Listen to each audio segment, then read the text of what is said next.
শীতকাল প্রায় শেষ, মটরশুঁটিও বাজারে শেষ হতে চলেছে। তো মটরশুঁটিটা শেষ হয়ে যাওয়ার আগে বাড়িতে কিন্তু একবার পারফেক্ট মটরশুঁটির কচুরিটা বানিয়ে দেখুন।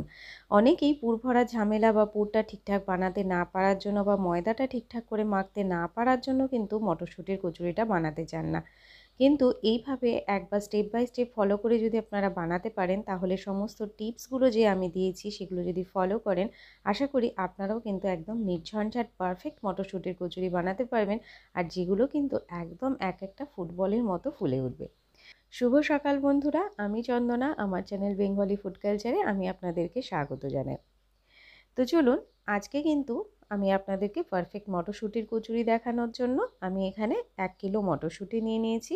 1 কিলো মটরশুঁটি ছাড়ালে মোটামুটি 500 গ্রাম বা 600 গ্রাম মতোই পাওয়া যায়। তো সমস্ত মটরশুঁটিগুলোকে এখানে আমি ধুয়ে পরিষ্কার করে নিয়ে একটা মিক্সিং জারের মধ্যে নিয়ে নিচ্ছি। আমি খুব ইজি ওয়েতে আপনাদেরকে মটরশুঁটির কচুরির রেসিপিটা দেখাচ্ছি, যেটা কিন্তু ভীষণ সুস্বাদু হয় এবং পুর ভরা ঝামেলা যেটা রয়েছে সেটাকে ঝামেলা বলে আপনার মনেই হবে না। তো এখানে বেশ কিছু জিনিস নিতে হবে, সামান্য একটু চিনি, লবণ, নিয়ে নিয়েছি বেশ খানিকটা মৌরি। মৌরিটা একটু বেশি করে দিলে টেস্টটা কিন্তু খুব ভালো হয়। পরিমাণ মতো লঙ্কা দেবেন, যেহেতু বাচ্চারা খাবে বলে আমি লঙ্কার পরিমাণটা কম দিয়েছি। আর নিয়ে নিয়েছি 1 ইঞ্চি পরিমাণ একটু আদা। আদাটা কিন্তু কতটা মটরশুঁটি দিচ্ছেন তার উপরে ডিপেন্ড করবে। তো সেই হিসেবেই সমস্ত মশলাগুলোও কিন্তু ডিপেন্ড করবে। মিক্সিং জারের মধ্যে আমি সমস্ত মশলাগুলো দিয়ে দিয়েছি। মৌরিটা একটু বেশি পরিমাণেই দেব এবং মিক্সিতে এটাকে কিন্তু আমি পেস্ট করে নিয়েছি। ঠিক একদম এইরকম স্মুথ পেস্ট কিন্তু বানিয়ে নিতে হবে। এইবার একটা কড়াইতে সামান্য পরিমাণে সর্ষের তেল কিন্তু আমি গরম করে নেব। এবার এর মধ্যে আগে থেকে পেস্ট করে রাখা মটরশুঁটিটা দিয়ে দেব। মটরশুঁটিটাকে খুব ভালোভাবে কিন্তু ফ্রাই করতে হবে।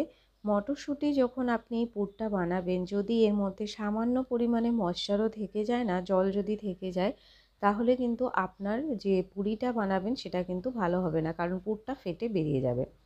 এবার মটরশুঁটির মধ্যে পরিমাণ মতো লবণ দিয়ে দিলাম আর দিয়ে দেব পরিমাণ মতো চিনি। চিনি কিন্তু অবশ্যই দিতে হবে, একটু মিষ্টতা না থাকলে কিন্তু মটরশুঁটির কচুরিটা খেতে একদমই ভালো লাগবে না। তো যাই হোক, সমস্ত কিছু মিশিয়ে দেওয়ার পরে এবার এটাকে একদম ড্রাই হয়ে যাওয়া পর্যন্ত অপেক্ষা করতে হবে, একদম শুকনো হয়ে যাওয়া পর্যন্ত। ঠিক এই রকম পর্যায়ে আমি গ্যাসটাকে অফ করে দিয়ে এটাকে ঠান্ডা হতে দেব। এবার ময়দাটা মেখে নেব। তার জন্য এখানে আমি নিয়ে নিয়েছি 2 কাপ, 1.5 কাপ মতো আটা আর নিয়ে নেব 2 কাপ মতো ময়দা। ময়দাটা একটু বেশি, আটাটা একটু কম পরিমাণে হলে খেতে কিন্তু বেশি ভালো লাগে।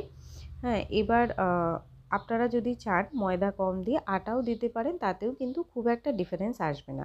এবারও এখানে স্বাদ মতো নুন চিনি দিয়ে দিচ্ছি।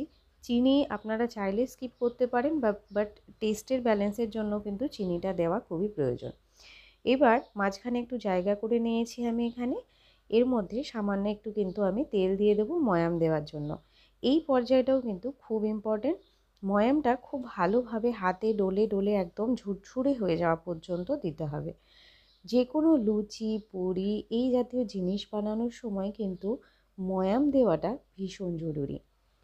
তো ময়াম আমি দিয়ে নিয়েছি। এইবার অল্প অল্প করে জল দিয়ে কিন্তু এটাকে মাখতে হবে। একবারে অনেকটা পরিমাণ জল ঢেলে দেবেন না, তাহলে কিন্তু ডোটা নরম হয়ে যেতে পারে এবং যে কনসিস্টেন্সিটা আমরা চাইছি সেটা নাও আসতে পারে। অল্প অল্প করে জল নিয়ে মাখতে হবে আর খুব ভালোভাবে কিন্তু মথে নিতে হবে। যত ভালো ময়দাটা মাখা হবে তত ভালো কিন্তু আপনার পুরিটা রেডি হবে। তো আমার কিন্তু অলমোস্ট ময়দাটা মাখা রেডি হয়ে গেছে। এবার এটাকে ঢাকা দিয়ে আমি 10 মিনিটের জন্য রেস্ট হতে দেবো। খুব বেশি সময়কে রেস্ট হতে দেওয়ার দরকার নেই। যদি ময়দাটা ভালো মাখা হয় তাহলে কিন্তু খুব বেশি সময় ওয়েট করার প্রয়োজন হবে না। তো 10 মিনিট পরে আমি দেখুন চলে এসেছি, ময়দাটা কিন্তু একদম পারফেক্ট রেডি হয়েছে। এবার দেখুন আমি যে পুরটা বানিয়েছিলাম সেটা দেখুন কতটা ঝুরঝুরে হয়েছে। ঠিক এই রকম ঝুরঝুরে করেই কিন্তু পুরটা বানিয়ে নিতে হবে। পুর যদি বেশি নরম থাকে কিন্তু বেলার সময় ফেটে বেরিয়ে যাবে। এবার যে লেচিটা কাটবেন, লেচিটাও কিন্তু সামান্য একটু বড়, নর্মাল যে লুচিগুলো হয় তার থেকে কিন্তু একটু বড় লেচি কাটতে হবে। কারণ যেহেতু এর মধ্যে পুর ভরবেন, খুব ছোট ছোট যদি আপনি লেচি কাটেন তাহলেও কিন্তু পাতলা হয়ে ফেটে পুরটা বেরিয়ে যাবে। এবার এর মধ্যে আমি পুরটা দিচ্ছি। পুর কিন্তু কোনো পুরির মধ্যেই একদম ঠেসে ঠেসে ভরে দেওয়া যাবে না, তাহলে কিন্তু সেম প্রবলেম হবে, আপনি যখন বেলবেন তখন কিন্তু ফেটে বেরিয়ে যাবে। খুব ভালোভাবে মুখটাকেও বন্ধ করা ইম্পর্টেন্ট। দেখলেন আমি কিভাবে মুখটাকে বন্ধ করলাম, ঠিক এইভাবেই কিন্তু মুখটাকে বন্ধ করে নিতে হবে। আরও একবার আপনাদেরকে দেখিয়ে দিচ্ছি। প্রথমে একটা লেচিকে নিয়ে একদম বাটির মতো করে শেপ করে নিতে হবে, ঠিক যেভাবে আমি দেখাচ্ছি এইভাবেই। এরপরে কিন্তু এর মধ্যে পরিমাণ মতো পুর দিতে হবে। আবারও বলছি, পুর কিন্তু খুব বেশি এখানে দেওয়া যাবে না। এবার দেখুন, দুটো আঙুলের সাহায্যে দুই সাইড থেকে কিন্তু একে চেপে চেপে আমি বন্ধ করতে থাকবো। তারপর চারদিক থেকে বন্ধ করে মুখটাকে এভাবে এক জায়গায় করে একটু ঘুরিয়ে দেবেন, দিয়ে এক জায়গায় বসিয়ে দিয়ে উল্টো করে নিয়ে হাতের তালুতে তারপরে এটাকে ভালোভাবে গোল করে নেবেন।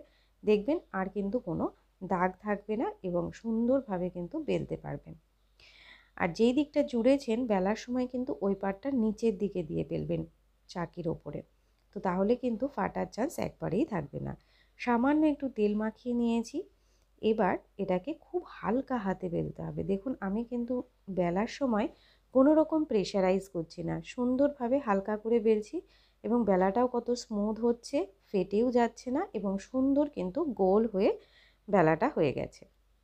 আপনারা যারা বেলতে পারেন না, শেপটা নিয়ে চিন্তা করবেন না, ধীরে ধীরে চলে আসবে। ধীরে ধীরে এইভাবে বেলবে, শেপটা একদিন না একদিন কিন্তু ঠিক পারফেক্ট হয়ে যাবে। তো এই রকম একদম মোটাও নয় পাতলাও নয়, এভাবে কিন্তু কিছুটা বেলে রেডি করে নিতে হবে। কারণ যখন আপনি ভাজবেন তেলটা কিন্তু খুব হাই হিটে গরম হতে হবে। আর তেল গরম হয়েছে কিনা সেটা দেখার জন্য সামান্য একটু ময়দা বা আটা ছিঁড়ে তেলের ওপর দিলে দেখবেন একদম ছাঁ করে ওপরে ভেসে উঠছে। তাহলেই বুঝতে পারবেন যে তেলটা কিন্তু আমাদের একদম পারফেক্ট গরম হয়ে গেছে। এবার দেখুন পুরিটা দিয়ে কত সুন্দর একদম ফুটবলের মতো ফুলে উঠেছে। তো যাই হোক, পুরিটাও যখন তেলের উপরে দেবেন তখন কিন্তু ওপর থেকে একটু হালকা হালকা করে চেপে দেবেন। আবারও একটা ভেজে আপনাদেরকে দেখিয়ে দিচ্ছি। এইভাবে গরম তেলে তেলের ফ্লেমটা কিন্তু একদম হাইতে থাকবে। তেলের মধ্যে লুচিটা দেওয়ার পর এইভাবে উপর থেকে সামান্য সামান্য চাপ দিতে হবে, তাহলে কিন্তু লুচিগুলো সুন্দরভাবে ফুলে উঠবে। প্রত্যেকটা লুচি দেখুন কত সুন্দর ফুলেছে, একদম ফুটবলের মতো। তো আশা করি আজকের ভিডিও আপনাদের ভালো লেগেছে। চ্যানেলটাকে কিন্তু লাইক, সাবস্ক্রাইব, কমেন্ট করতে একদম ভুলবেন না। আর নতুন নতুন ভিডিও আপডেট পাওয়ার জন্য নোটিফিকেশান বাটন অবশ্যই প্রেস করে দেবেন। আর দেখুন পুরির ভেতরে কিন্তু পারফেক্টভাবে একদম পুরটা ছড়িয়েছে। তো আশা করি আজকের ভিডিও আপনাদের ভালো লাগলো। পাশে থাকবেন, সাথে থাকবেন। ধন্যবাদ।